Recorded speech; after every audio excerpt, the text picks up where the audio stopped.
So it's October 2nd, 2023. We've got a 19-inch pitch 4-blade prop on. We went back to the original software that allows a high current peak.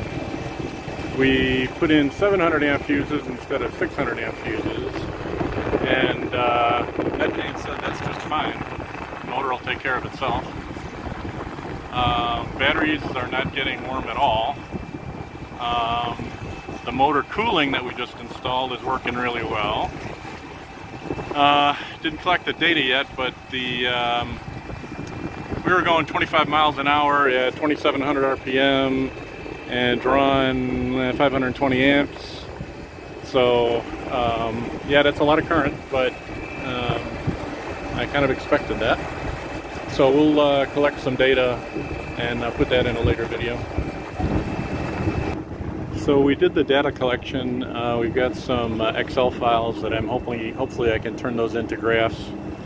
We got it up to 30 miles an hour. We're drawing consistent, almost 650 amps, give or take, to go that speed. So that's burning through a lot of battery, but it was good.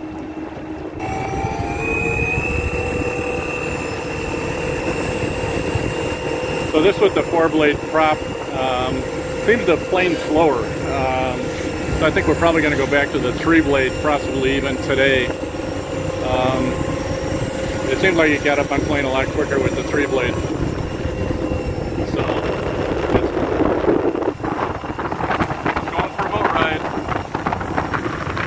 So it's still October 3rd. I think I said October 2nd earlier. We just switched over to this 3-blade prop, which was the original. We took off the 4-blade 19-inch pitch. Didn't seem like it was giving us the acceleration. We weren't getting up on its plane as fast. But that's all anecdotal, so let's see what happens. So it's October 4th. We're back in the garage. Yesterday we were out on Lake Michigan. We were actually running for probably 2 to 2.5 hours, and we're down to 247 amp hours remaining on a 540 amp hour battery bank, for whatever that's worth. We peaked at about 30 miles an hour briefly. Most of our runs were in the 20 to 25 mile an hour range. I'm going to try and post some more detailed data on that. This is an aftermarket shifter that I got, and I think the OMC drive that we rebuilt is working well. The shifter is very inconsistent. I don't know that it's the fault of the shifter or the way I put it together, but that's really the only major problem I've got right now. The boat originally had the V6 engine in the middle with 2 seats on either, or 1 seat on either side. So we've got the batteries there, and we can't afford to put any more weight in the back of the boat, so I'm not going to put any seats there. What you're looking at is 2 sheets of 1/2-inch PVC with some supports under there, and that's going to be a sun deck. I'm going to fiberglass it, and we're going to put some foam and marine vinyl on it, and that's just kind of an update on that. I started this project, which is now 3 years ago. I had no idea what the performance was going to be. I was just looking at the horsepower on a motor and comparing it to the V6 that was in the boat, and crossing my fingers. So we really wanted to try and quantify what we were doing here. The Hyper 9 has a great feature where you can download log files with all kinds of data. And this is obviously something you can't read. So I took some snippets out of a few charts that I had taken earlier this year. One of the worst performing props that we had on there was the 4-blade 19 pitch.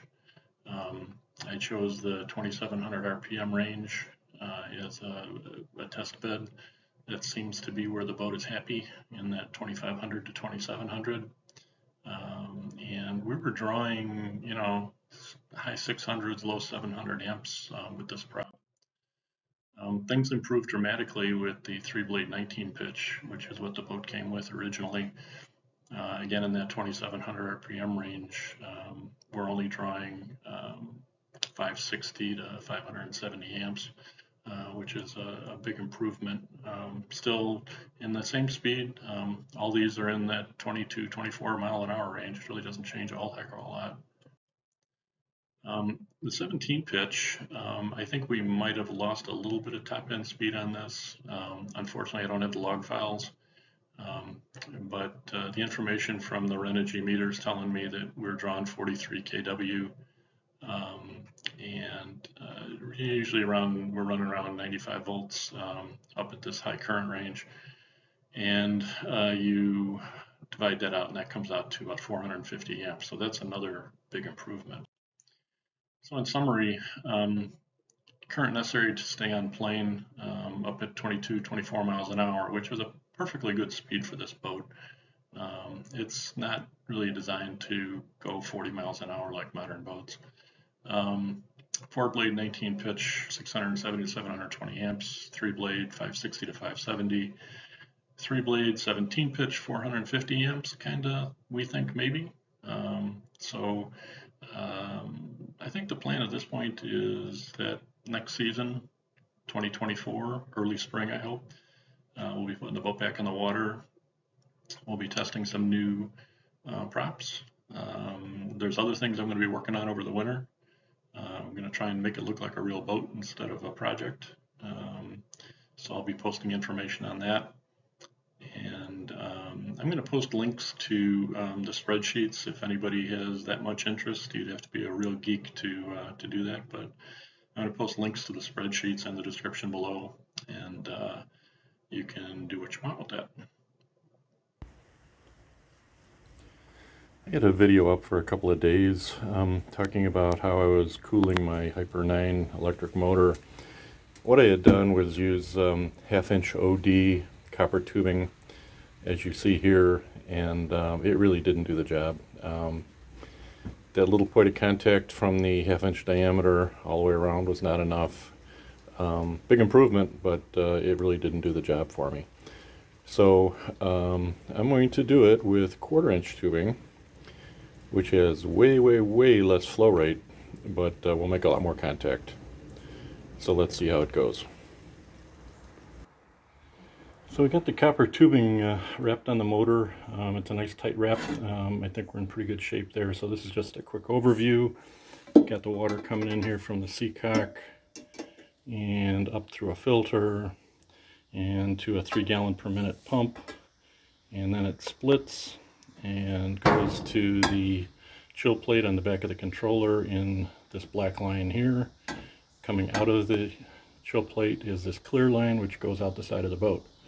Back to the pump, the other side of the splitter goes into the lower end of the coil on the motor, comes out this end.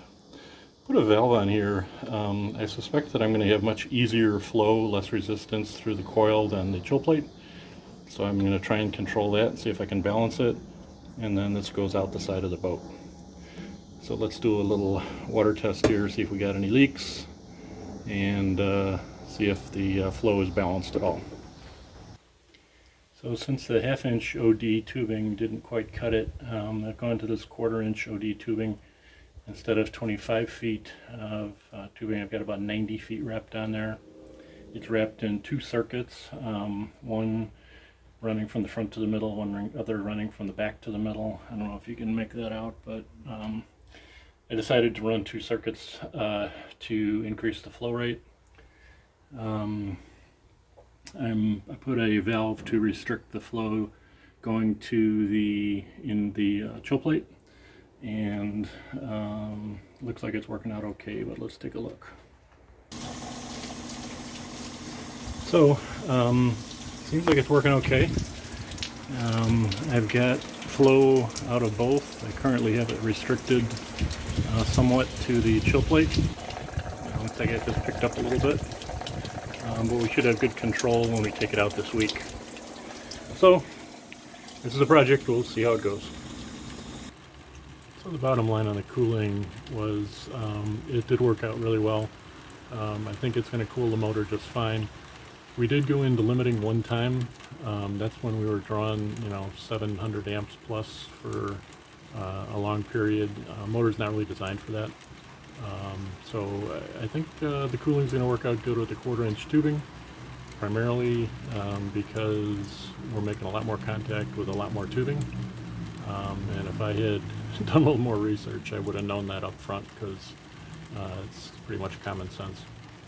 So like I said, there'll be more coming this winter, but no more boating this year. We're going to winterize it and work on some other things. So appreciate you watching. Have a great day.